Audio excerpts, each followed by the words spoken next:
네, 관세 합의 이행 문제로 갈등을 빚던 트럼프 대통령과 시진핑 주석이 마침내 통화를 갖고 후속 협상을 재개하기로 뜻을 모았습니다. 여기에 더해서 서로 초청을 수락하면서 조만간 대면 회담도 이어가기로 했는데요. 미중 갈등에 해법이 나올지에 관심이 쏠립니다. 워싱턴에서 권준기 특파원입니다. 트럼프 대통령은 시진핑 중국 국가주석과 1시간 반 동안 좋은 대화를 나눴다며 매우 긍정적인 결론을 냈다고 밝혔습니다. 지난달 제네바 합의 이후에도 중국이 수출 통제를 풀지 않는다고 비판하던 희토류 문제도 해소됐다고 말했습니다. I think we're in very good shape with China and the trade deal. We have a deal with China, as you know, but we were straightening out some of the points, having to do mostly with rare earth, magnets and some other things. 트럼프 대통령은 베센트 재무장관을 대표로 세워 중국과 관세 협상을 곧 재개하겠다고 예고했습니다. 또 시 주석이 자신을 중국에 초청했고 자신도 시 주석을 불렀다며 조만간 대면 회담을 기대한다고 밝혔습니다. He invited me to China and I invited him here. We both accepted. So I'll be going there with the First Lady at a certain point and he'll be coming here hopefully with the First Lady of China. 주로 무역 문제를 논의했다던 트럼프 대통령 말과 달리 중국 관영 매체는 타이완 문제 등도 거론됐다고 보도했습니다. 시 주석은 미국이 타이완 문제를 신중하게 처리할 것을 요구했고 트럼프 대통령은 하나의 중국 정책을 계속 이어가기로 했다는 겁니다. 이와 함께 중국 학생의 미국 유학을 환영한다고 말해 유학생 비자 취소 문제가 해결될 가능성이 있는 것으로 관측했습니다. 하지만 트럼프 대통령은 중국 학생이 아니라 미국 대학이 문제라며 유학생 명단 제출을 거듭 요구했습니다. We want to have foreign students, but we want them to be checked. You know, in the case of Harvard and Columbia and others, all we want to do is see their list. 트럼프 대통령은 누가 먼저 전화했는지 말하지 않았지만 중국 신화통신은 트럼프 대통령 요청으로 이번 통화가 이루어졌다고 보도했습니다. 워싱턴에서 YTN 권준기입니다. 이재명 대통령이 어제 첫 국무회의를 주재했습니다. 인수위원회 기간이 없다 보니까 지난 정부에서 임명한 장관들이 참석했는데요. 이 대통령은 국민을 위한 책임 있는 자세를 당부하면서 해수부의 부산 이전 같은 주요 공약의 빠른 이행을 주문했습니다. 김태민 기자입니다. 이재명 대통령이 취임 후 이틀 만에 첫 국무회의를 주재하며 지난 정부에서 임명된 장관들과 마주 앉았습니다. 참석자들 사이에서 흐르는 묘한 긴장감을 의식한 듯 이런 말도 건넸습니다. 좀 어색하죠? 우리 좀 웃으면서 합시다. 이 대통령은 당분간 이어질 어색한 동거에도 어려운 국민 상황을 먼저 생각해달라며 책임 있는 자세를 당부했습니다. 국민들은 어쨌든 어려운 상황에서 고생을 하십니다. 그러니까 최대한 저는 그 시간을 좀 줄이고 싶고 현재 여러분들이 또 헌법기관으로서 또 법률에서 하실 일들이 또 있지 않습니까? 국정 현안 파악을 위한 회의는 경제 분야 보고만 4시간 가까이 이어지며 점심으로 김밥 도시락이 공수되기도 했습니다. 이 대통령은 AI 정책 관련 보고를 받던 중 행정 편의주의에서 벗어나야 한다며 공무원 사회에 뼈 있는 말을 남겼습니다. 대선 과정에서 제시한 주요 공약을 빠르게 이행해달라는 주문도 빼놓지 않았습니다. 국토교통부 현안 청취 과정에서 해수부 부산 이전에 빠른 준비를 지시했습니다. 대선 직후 곧바로 출범한 이재명 정부의 인수위 역할을 맡게 될 조직도 구체적인 윤곽이 드러났습니다. 이 대통령의 대표적인 경제참모로 꼽히는 이한주 민주연구원장이 국정기획위원장에 임명돼 인사 검증을 제외한 국정과제 전반을 정비할 예정입니다. 이재명 대통령은 이어지는 연휴에도 국정 현안 파악을 최우선 과제로 두고 당분간 숨 돌릴 틈 없이 바쁜 일정을 소화할 전망입니다. YTN 김태민입니다. 네, 김민석 국무총리 후보자는 인사청문회 준비에 본격 착수했습니다. 김 후보자는 지금은 제2의 외환 위기와도 같은 어려운 상황이라면서 민생과 통합 이 두 가지를 매일 새기겠다고 강조했습니다. 김문경 기자입니다.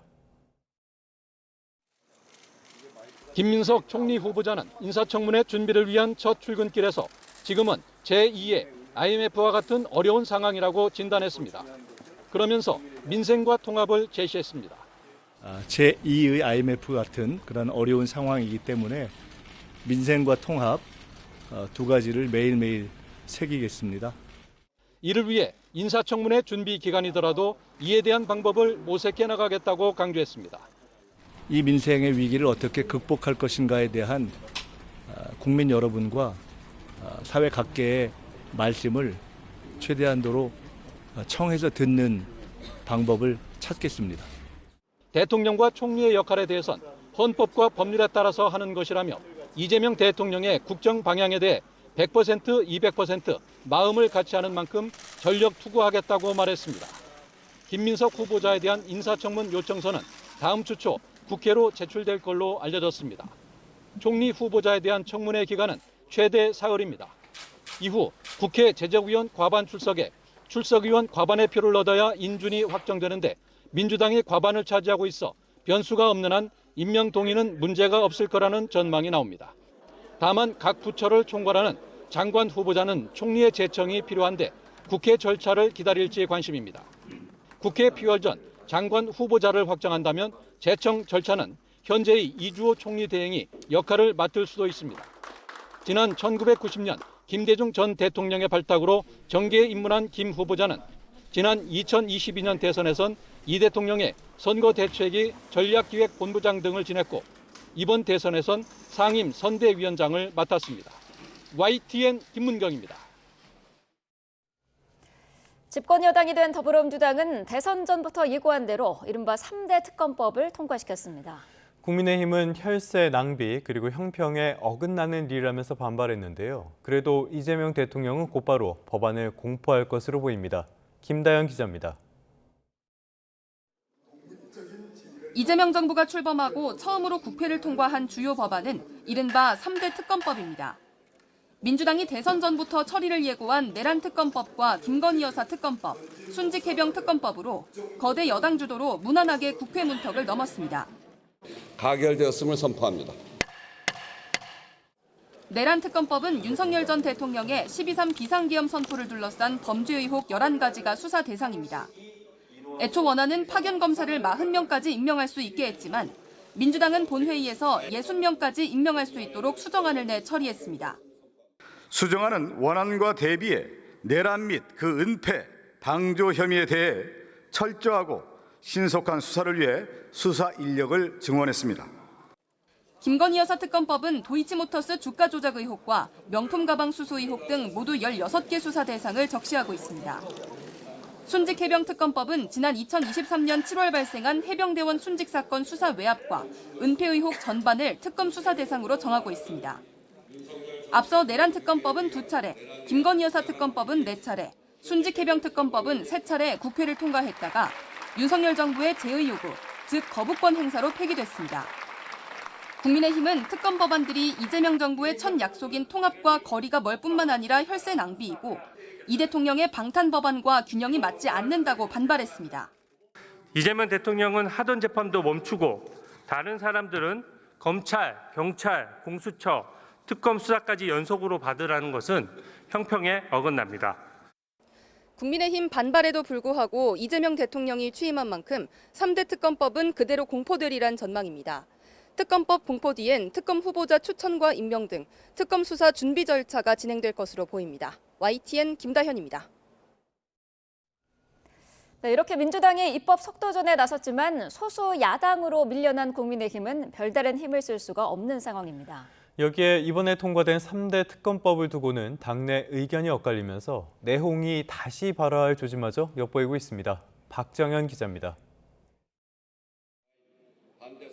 이재명 대통령 당선으로 170석 거대 여당이 된 민주당은 새 정부 1호 처리 법안으로 내란 특검법을 포함한 이른바 3대 특검을 통과시켰습니다. 그간 윤석열 전 대통령의 제의 요구, 즉 거부권 행사에 번번이 가로막혔던 법안들이 민주당 집권으로 날개를 달게 된 셈인데 민주당은 본회의에 앞서 열린 의원총회에서도 집권 여당이 할 일은 분명하다며 거듭 내란 세력 단죄와 심판의 의지를 재확인했습니다. 내란의 진상을 낱낱이 규명하고 관련자들을 법의 심판대에 세우는 것부터 시작해야 합니다. 내란 종식과 대한민국 정상화라는 국민의 준엄한 명령을 받들어서 국민의힘은 무더기 특검법이 새 정부에 도움이 될 것 같으냐며 바짝 날을 세웠습니다. 다수당의 횡포라 맹비난하며 민생과는 거리가 먼 정치보복적 법안들을 과연 가장 시급한 법안으로 볼 수 있겠느냐고 반문했습니다. 우리도 여당을 해봤습니다. 돌이켜보건대 대통령 임기 첫날이 가장 힘이 넘치는 날입니다. 가장 국민에게 혜택이 고루 돌아가는 의미 있는 민생 관련 정책과 법안을 펼쳐야 합니다. 결국 국민의힘은 3대 특검법의 부결 당론을 정하고 본회의 표결에 불참하며 항의의 뜻을 나타냈지만 소수 야당으로 전락한 국민의힘으로선 민주당의 강공 드라이브에도 마땅한 대응책이 없는 게 사실입니다. 여기에 특검법 반대가 윤 전 대통령을 옹호하는 모양으로 비칠 수 있다는 건 역시 적잖은 딜레마인데 실제 당의총에선 김용태 비대위원장과 친한계 의원들을 중심으로 자율투표를 해야 한다는 의견이 잇따랐고 안철수, 김대섭 의원 등 일부 의원들의 이탈표로 이어졌습니다. 국민의힘 일각에선 대통령 거부권마저 사라진 상황에 이제 백석을 지켜내는 게 무슨 의미냐는 무기력함마저 감지되는데 다만 민주당의 내란 입법 공세에 이탈표가 반복될 경우 자칫 당 내용의 불씨가 될 수 있다는 점은 고민 지점으로 남습니다. YTN 박정현입니다. 대선 패배 뒤 처음으로 열린 국민의힘의 의원총회에서는 권성동 원내대표가 자신의 책임이 결코 가볍지 않다며 사의를 표했습니다. 다른 지도부도 함께 물러나겠다는 뜻을 밝혔는데요. 일단 김용태 비상대책위원장의 거취는 다음 주에 결론을 내리기로 했습니다. 손여정 기자입니다. 대선 패배 뒤 처음으로 열린 국민의힘 의원총회. 권성동 원내대표는 책임을 피할 생각도 변명할 생각도 없다며 원내대표직을 내려놓겠다고 말했습니다. 원내대표로서 저희 책임이 결코 가볍지 않습니다. 저부터 원내대표직을 내려놓겠습니다. 이어진 비공개 의원총회에선 이미자, 최영두, 최보윤 비대위원과 김상훈 정책위의장도 함께 물러나겠다는 뜻을 밝혔습니다. 김용태 비대위원장은 의원들의 의견을 듣고 거취를 정하겠다며 결단을 미뤘는데 4시간 넘는 의원총회 동안 이를 두고 갑론을박이 이어졌습니다. 대선 패배 책임을 지고 지도부가 일괄 사퇴해야 한다는 주장이 우세했지만 김 위원장의 임기가 이번 달까지인 만큼 다음 지도부 구성까지 자리를 지켜야 한다는 의견도 만만치 않았습니다. 논의가 공회전하자 오는 9일 다시 의원총회를 열고 최종 결정을 내리기로 했습니다. 의원님들의 의견을 좀 더 들어보고 비대위원장도 거치에 대해서 본인도 생각을 해보시고 그렇게 해서 월요일쯤에 결정하기로 했습니다. 지도부는 일단 비대위를 열고 차기 원내대표 선출 절차에 돌입했습니다. 새로운 비대위를 꾸릴지 아니면 곧바로 전당대회를 열고 지도부 선출 절차를 밟을지 논의가 길어지는 건 결국 당권을 둘러싼 복잡한 셈법 때문입니다. 곧바로 전당대회를 열어야 한다는 친한계와 혁신형 비대위를 먼저 띄워야 한다는 친윤계의 논쟁은 주말을 지나며 격화할 것으로 보입니다. YTN 손유정입니다. 전해드린 대로 국민의힘은 친윤계와 친한계 사이의 힘겨루기가 더욱 심화하는 모양새입니다. 공석이 된 원내대표 선출 이 부분부터 문제고요. 지도부 구성의 계파 갈등 해결까지 당내 과제가 첩첩산중입니다. 김다연 기자입니다. 권성동 원내대표의 사의 표명으로 국민의힘의 가장 시급한 숙제는 새 원내사령탑 선출이 됐습니다. 문제는 또다시 수면 위로 떠오른 계파 갈등입니다. 나라의 명운이 걸린 선거에서조차 뒷짐을 지는 행태, 분열의 행보를 보인 부분, 자해적인 정치 행태에 대해 실망을 넘어 분노하는 국민과 당원들이 많습니다. 친윤석열계 중심의 당 주류는 권 원내대표 후임을 어느 정도 생각해둔 눈치인데 변수는 친한동훈계입니다. 한동훈 전 대표가 최근 지지자들에게 당원 가입을 독려하며 당대표 복귀 시동을 걸고 있다는 평가가 나온 만큼 미리 결이 맞는 원내대표를 앉혀놔야 한다는 구상으로도 풀이됩니다. 새 원내대표께서 전당대회를 준비하고 전당대회를 통해서 당대표를 선출하고 당원 당규도 개정하고 혁신을 하고 결국 차기 당권이 핵심입니다. 지난해 12월 한 전 대표 사퇴 뒤 만들어진 비상대책위원회 체제를 언제까지 유지할 수만은 없는 노릇이라는 데는 모두 공감대가 있지만 전당대회 시점은 갑론을박이 있습니다.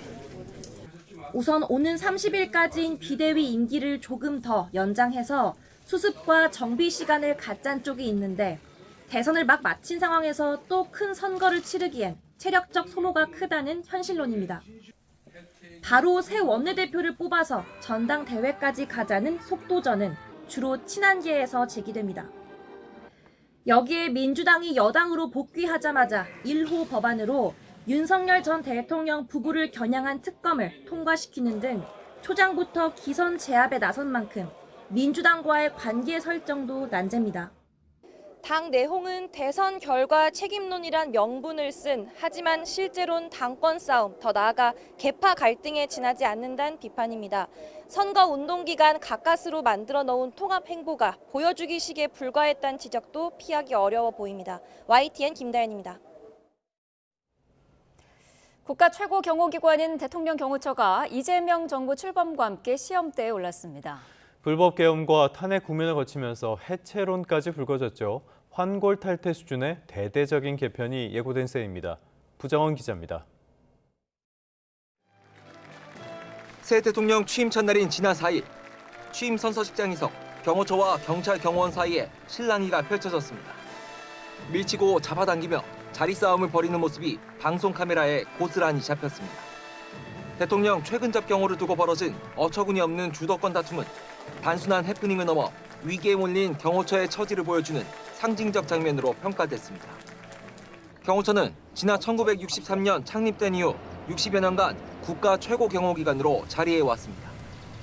정권 따라 부침은 있었지만 군과 경찰 경호부대를 총괄하며 굳건하게 지켜온 경호처의 위상은 내란 사태의 소용돌이 속에서 무너지기 시작했습니다.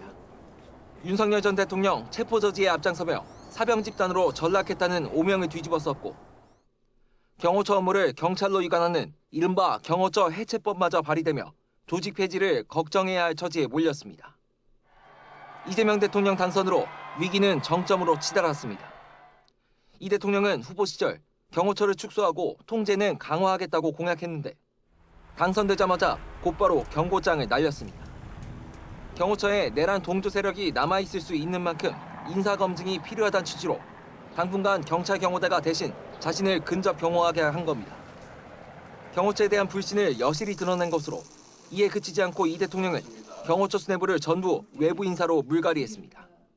대통령 경호처장에는 황인권 전 육군 제2작전사령부 사령관을 임명합니다. 대통령 최근접 경호를 전담해온 경호처로서는 초유의 사태를 마주친 것으로 대대적인 개편을 피할 수 없게 됐습니다. YTN 부정원. 대통령 경호처가 경호 공무원 공개 채용과 경력 채용 시험 같은 일정을 취소했습니다. 대통령 경호처는 웹사이트 공지를 통해서 진행 중이던 특정직 7급 경호 공무원 공채와 일반 경력 채용 시험을 취소한다고 밝혔는데요. 이어 정부 교체에 따른 열린 경호, 낮은 경호, 정책 구현을 위한 내부 검토에 따른 것이라면서 온라인으로 제출한 서류는 일괄 삭제하고 응시 수수료는 환불 처리할 것이라고 설명했습니다.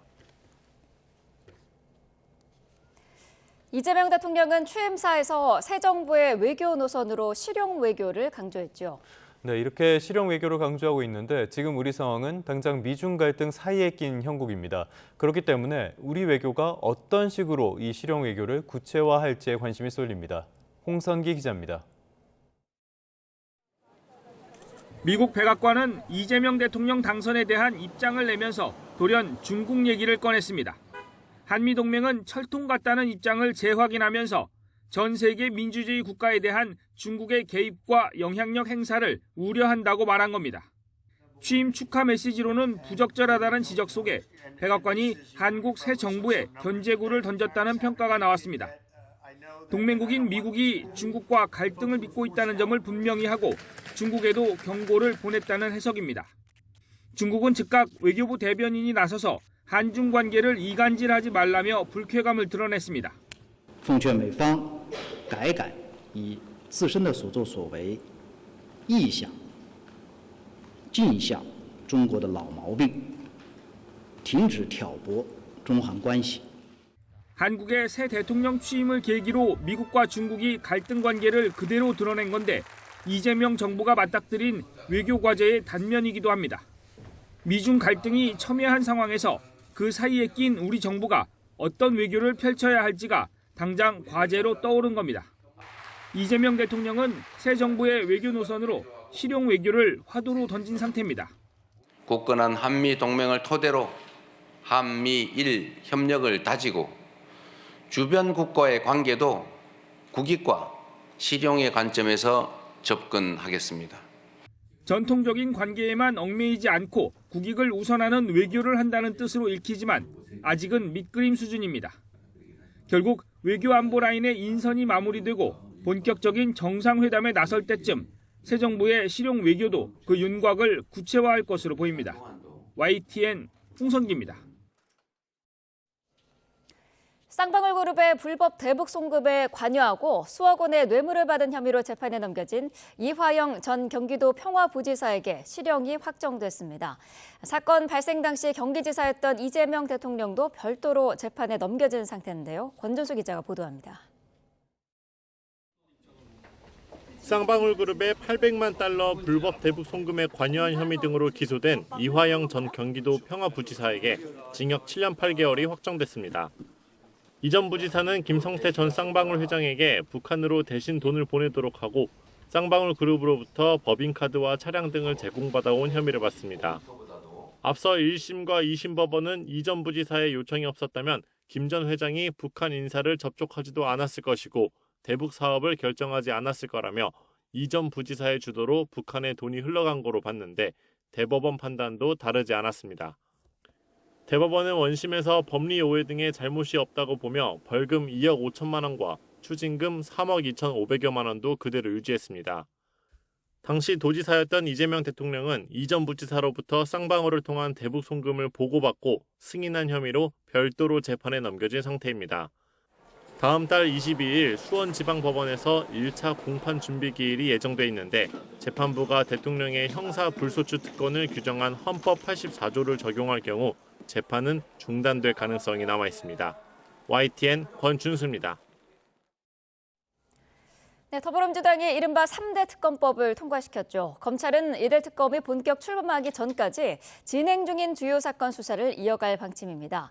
다만 특검으로의 대규모 파견도 예상되면서 검찰 내부에서는 우려의 목소리도 나오고 있습니다. 이경국 기자입니다. 3대 특검법이 국회 문턱을 넘으며 검찰은 맡고 있던 주요 사건들을 특검에 넘기게 됐습니다. 검찰 특별수사본부가 후속 수사를 진행 중이던 비상계엄 사건, 서울중앙지검과 서울고검, 서울남부지검이 각각 수사하던 공천 개입과 도이치모터스 주가 조작, 건진법사 관련 의혹 등 김건희 여사 사건들이 그 대상입니다. 공수처가 수사하던 최상병 수사 외압 의혹 등도 이제 특검이 맡게 됩니다.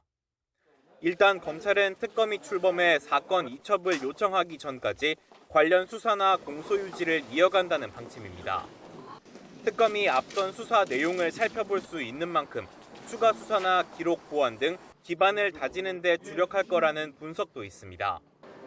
세 개 특검이 동시에 가동될 가능성이 거론되는 가운데 검찰은 전례 없는 상황에 혼란한 분위기입니다. 특히 대규모 파견 검사 차출로 업무가 마비될 거라는 우려가 커지고 있습니다. 세 개 특검은 모두 합해 최대 120명의 검사 파견을 요청할 수 있는데 내란 특검의 경우 공소 유지 중인 검사까지 별도로 파견받을 수 있어 실제 더 많은 검사가 차출될 전망입니다. 경력을 갖춘 검사에 더해 수사관 등 대규모 인력이 한꺼번에 빠진다면 일반 사건 처리가 어려워질 수 있다는 겁니다. 이 때문에 검찰 내부에선 향후 특검과 검찰 사이 긴밀한 협의가 이루어져야 한다는 지적도 나옵니다. 특검 임명과 준비 기간까지 거치면 특검 수사는 하반기부터 본격화될 전망입니다. YTN 이경국입니다. 제70회 현충일인 오늘 추념식에 맞춰 오전 10시부터 1분간 전국에서 묵념 사이렌이 울립니다. 묵념 사이렌은 조국 수호를 위해 헌신한 순국 선열과 호국 영령의 숭고한 애국정신을 되새기기 위한 것으로 모든 국민이 묵념에 참여하도록 전국에서 동시에 울립니다. 서울경찰청은 오늘 폭주 난폭운전 집중 단속에 나섭니다. 경찰은 가용 단속 인원을 총동원해 폭주족이 나타날 것으로 보이는 지역에 순찰을 강화할 예정이라고 설명했습니다. 2대 이상 차량이 줄지어가며 위험을 야기하거나 신호 위반, 중앙선 침범 등 난폭운전을 하는 경우 등이 단속 대상입니다. 경기 용인에 있는 복선전철 공사 현장에서 천공기가 옆으로 넘어져 인근에 있는 아파트를 덮치면서 150여 명이 대피했습니다. 인명피해는 없었지만 주민들은 불안한 마음에 뜬 눈으로 밤을 지새웠습니다. 김태원 기자입니다. 마치 이삿짐을 옮기는 크레인 같지만 아래를 보면 차체가 금방이라도 넘어갈 듯 아슬아슬하게 기울어져 있습니다. 어젯밤 10시 10분쯤 경기 용인시 서천동의 복선전철 공사 현장에서 집안을 뚫는 건설기계인 천공기가 옆으로 넘어져 15층짜리 아파트를 덮친 겁니다. 천공기 상단부가 아파트 벽면에 기댄 모습으로 쓰러져 있습니다. 사고 충격으로 꼭대기층 세대의 창문이 깨지고 외벽 일부도 파손됐습니다. 70톤짜리 대형 중장비가 꺾여 아파트에 부딪히면서 충격도 컸던 것으로 전해집니다. 갑자기 쿵 하는 폭발음 같은 게 많이 여러 지진 같은 진동이 좌우를 심하게 건물이 휘청휘청하는 정도의 느낌이 왔고 지하에서 뭔가 잘못 터져서 지금 건물이 무너지나 보다 생각했어요. 다친 사람은 없었지만 한밤중에 일어난 아찔한 사고로 150여 명이 급히 대피했고 주민들은 임시 거처인 숙박업소에서 뜬 눈으로 밤을 지새워야 했습니다. 지자체와 소방당국은 대형 크레인들을 동원해 천공기를 해체한 뒤 현장을 수습한다는 계획입니다. 또 이번 사고로 해당 아파트의 구조적 문제는 없는 것으로 확인됐지만 주민들이 안심할 수 있도록 특별안전점검을 벌이기로 했습니다. 육안으로 점검을 했을 때 구조적인 문제는 없다고 판단됐지만 그래도 이제 입주민들을 완벽하게 안심시키기 위해서는 정밀 안전 진단을 받음으로써 경찰도 주민들과 공사 현장 관계자 등을 상대로 구체적인 사고 경위를 조사할 방침입니다. YTN 김태원입니다. 이번에는 경제 뉴스 살펴보겠습니다. 새 정부가 출범한 뒤에 주가가 오르는 걸 이른바 허니문 랠리라고 하죠. 국내 증시가 새 정부 출범 이후에 이틀 연속으로 상승했습니다. 코스피가 10개월 만에 2,800선을 웃돌았는데요. 올해 안에 3,000선을 다시 넘어설 것이라는 기대감도 커지고 있습니다. 최하영 기자입니다. 2,790선에 문을 연 코스피가 장 초반부터 강세를 보이며 단숨에 2,810선에 안착했습니다. 코스피가 2,800선을 돌파한 건 지난해 7월 18일 이후 10개월여 만으로 장중 한때 2,830선까지 찍었습니다. 새 정부 출범 이틀째에도 국내 증시는 이른바 허니문 랠리를 이어갔습니다. 정치적 불확실성이 거치고 자본시장 활성화 정책에 대한 기대감에 외국인과 기관은 연일 쌍끌이 매수에 나섰습니다. 외국인과 기관이 각각 9,200억 원, 2,800억 원어치를 사들이며 지수를 끌어올린 반면 개인은 1조 1,800억 원 넘게 팔아치웠습니다. 이런 기세 속에 대외 상황까지 뒷받침해준다면 올해 안에 코스피 3,000도 뚫을 것이란 장밋빛 전망이 나옵니다. 관세 정책의 어떤 불확실성 부분들은 점진적으로 이제 축소되는 과정이고 연준의 금리 인하 기조가 연말 정도로 재개될 수 있다라는 기대감이 유효하게 살아날 수 있다면 코스피 3,000포인트 도달 가능성은 충분히 기대해 볼 수 있다라고 볼 수 있습니다. 이와 함께 코스닥도 전 거래일보다 0.8% 오른 750선에 거래를 마쳤습니다. 서울 외환시장에서 미국 달러화 대비 원화 환율은 장중 1,350원대로 내려왔습니다. 이재명 정부가 약속한 코스피 5,000 시대에 대한 기대감 속에 국내 주식시장에는 모처럼 훈풍이 불고 있습니다. YTN 최하영입니다. 프랑스 전력공사의 무차별 소송 그리고 방해가 굉장히 많았습니다. 하지만 결국 우리나라가 26조 원 규모의 체코 원전 건설 최종 계약을 체결했습니다. 바라카 원전에 이은 두 번째 원전 수출 성공입니다. 박기환 기자가 보도합니다. 한국수력원자력과 체코 전력공사 측은 체코 두코바니 원전 오류코기 건설 사업 계약에 최종 서명했습니다. 한수원이 지난해 7월 우선협상 대상자로 지정된 뒤 11개월 만에 이뤄낸 쾌거입니다. 지난달 본계약 체결을 하루 앞두고 나온 계약 중지 가처분 결정에 제동이 걸리는가 했지만 체코 최고행정법원이 가처분 결정을 취소하면서 한 달 만에 본궤도에 오르게 됐습니다. 한수원이 공급하는 건 1000메가와트급 한국형 원전 2기로 예산만 26조 원에 달합니다. 바라카에 이은 두 번째 원전 수출에 첫 유럽 대륙 진출 성공까지 이번 수출이 가지는 의미는 큽니다. 한국과 체코의 우수한 원전 기업들이 힘을 합친다면 신규 원전 건설을 넘어 전 세계 원전 르네상스를 이끌어갈 주역이 될 것이라고 확신합니다. 하지만 진짜 과제는 지금부터입니다. 한수원은 먼저 현지 건설소를 만들고 인력을 파견해 부지조사와 각종 인허가 절차를 밟으며 공사 사전 준비에 돌입합니다. 또 두산 에너빌리티와 대우건설, 한전 KPS 등 팀 코리아도 본연의 역할에 맞춰 현지 하도급 계약을 진행할 방침입니다. 체코 정부는 이번 두코바니 원전 건설 과정을 지켜본 뒤 추가 신규 원전 2기의 사업도 한수원에 맡길지 결정하겠다는 입장입니다.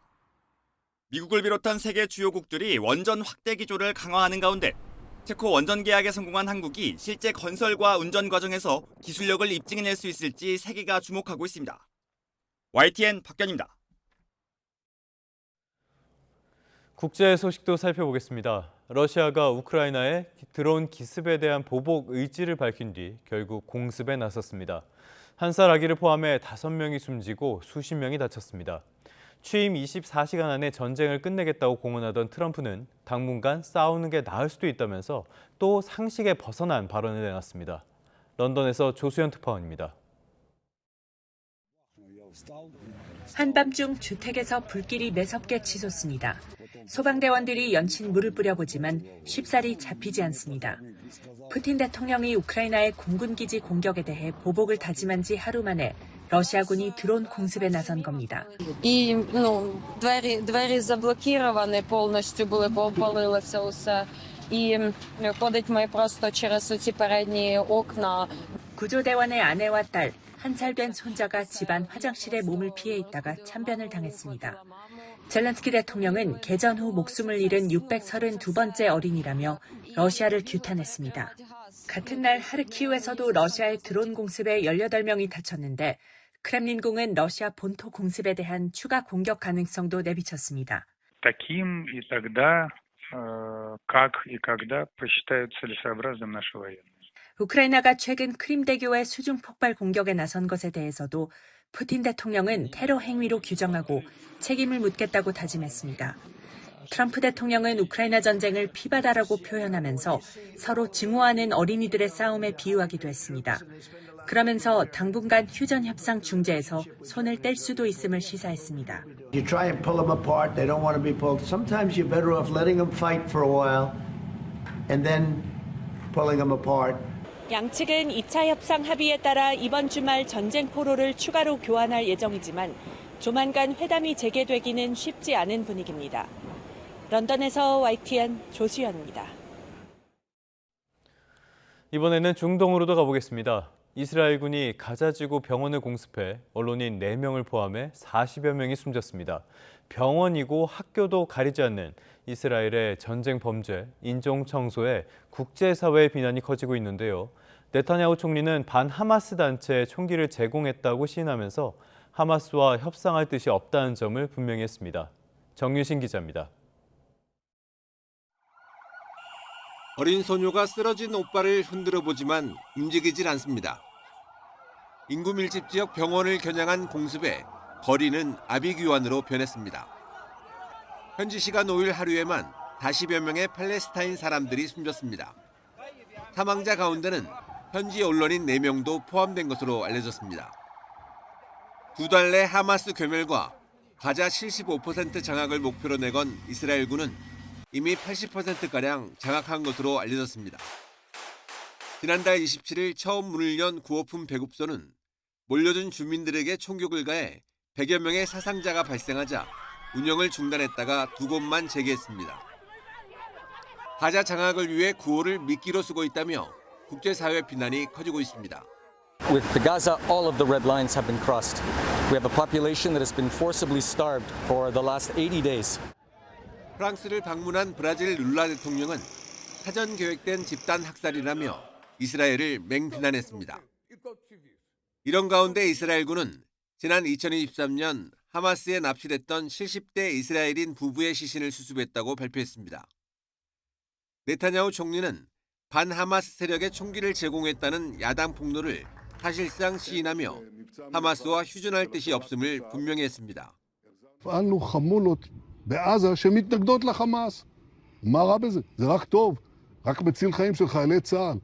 והפרסום של זה... 하마스 대항 세력에 무기를 제공한 것은 정보기관 신베트가 주도했고 새로운 가자 통치 모델을 위한 것이라고 현지 언론들은 전했습니다. YTN 정준입니다. 네, 어느덧 6월 중순이 다가오고 있습니다. 그런데 올해는 아직 1호 태풍조차 만들어지지 않았습니다. 다음 주 조심스럽게 올해 첫 태풍 발달이 예상되고 있는데요. 아직은 유동적입니다.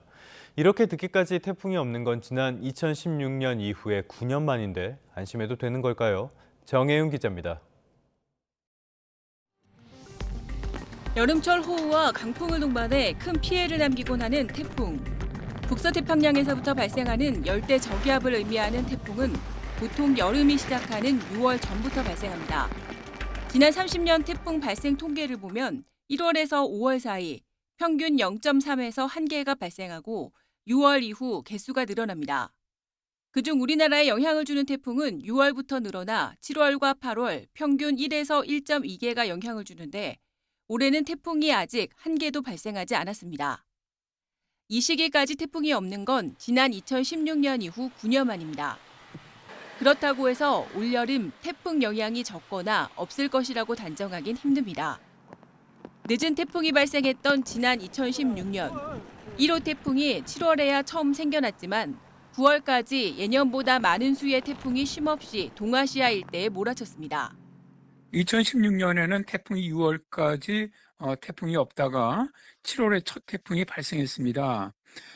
당시 1호 태풍이 3일에 발생했던 네파탁이었고요. 그해 7월에만 4개의 태풍이 연이어 발생을 했고 8월과 9월에도 각각 7개의 태풍이 발생했습니다. 특히 2016년에는 우리나라의 9월에만 가을 태풍 2개가 영향을 줬는데 그 가운데 태풍 차바로 울산 태화강이 범람하는 등 막바지 태풍 피해를 남겼습니다. 기상청은 올여름 예년과 비슷하거나 적은 수, 즉 2.5개보다 적은 태풍이 올 것으로 예상했습니다. 다만 올해는 온난화 영향이 더해져 태풍 위력이 강해질 수 있다는 분석이 나옵니다.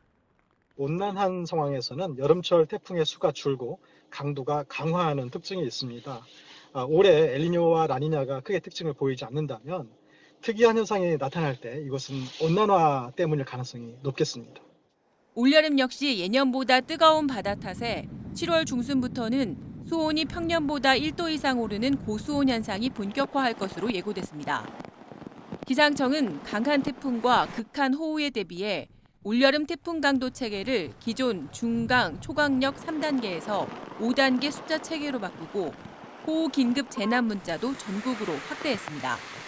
YTN 정혜윤입니다. 과일 주산지죠. 충북 영동 지역에 지난달 작은 구슬만한 우박이 쏟아졌습니다. 과수농가 곳곳에 피해가 속출했고요. 한 해 농사가 물거품이 된 곳도 있습니다. 피해 현장을 김기수 기자가 다녀왔습니다. 나무에 달린 사과마다 군데군데 파인 상처가 보이고 일부는 검게 변했습니다. 나뭇잎은 찢어져 있고 떨어진 사과가 농장 바닥에 흩어져 있습니다. 한창 자라야 할 사과가 지난달 충북 영동 지역에 내린 작은 구슬만한 우박으로 피해를 본 겁니다. 우박 피해가 발생한 농가입니다. 나무 안쪽에 매달린 열매까지 모두 상처를 입었습니다. 인근에 있는 복숭아 농가도 사정은 비슷합니다. 복숭아에는 상처가 가득하고 일부는 썩기 시작했습니다. 수확을 불과 한 달여 앞두고 있었지만 우박 피해로 상품성이 떨어지면서 판매할 수도 없습니다. 바람 부는 방향으로는 다 맞은 상태예요. 괴롭죠. 이게 지금 1년치 농사가 다 허망하게 지금 없어진 거나 마찬가지인데.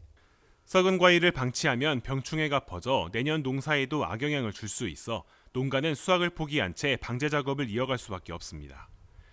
우박으로 인한 충북 영동 지역 피해 면적은 50헥타르. 영동군은 정확한 피해 규모 등 조사를 마치는 대로 정부의 재난지원금을 요청할 계획입니다.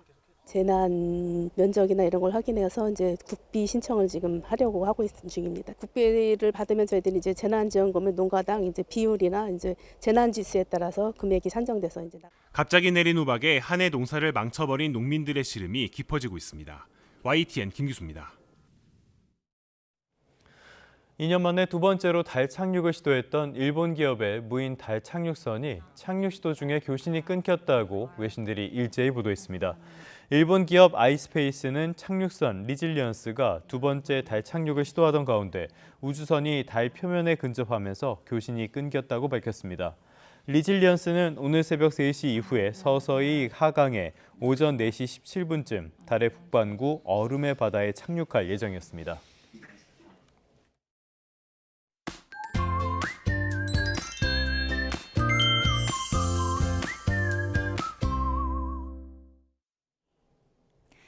현충일인 오늘도 낮 동안에 가벼운 옷차림 해주셔야겠습니다. 오늘 서울 낮 기온은 28도로 어제보다 조금 더 높겠고 밤사이 열대야 수준의 밤더위가 나타났던 강릉은 한낮에 32도까지 치솟는 등 한여름처럼 덥겠습니다.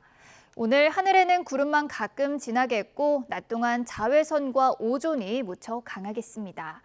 또 중부 서해안과 동해안을 중심으로는 오후부터 바람이 점차 강해지겠는데요. 시설물 관리와 안전사고에 각별히 주의하셔야겠습니다.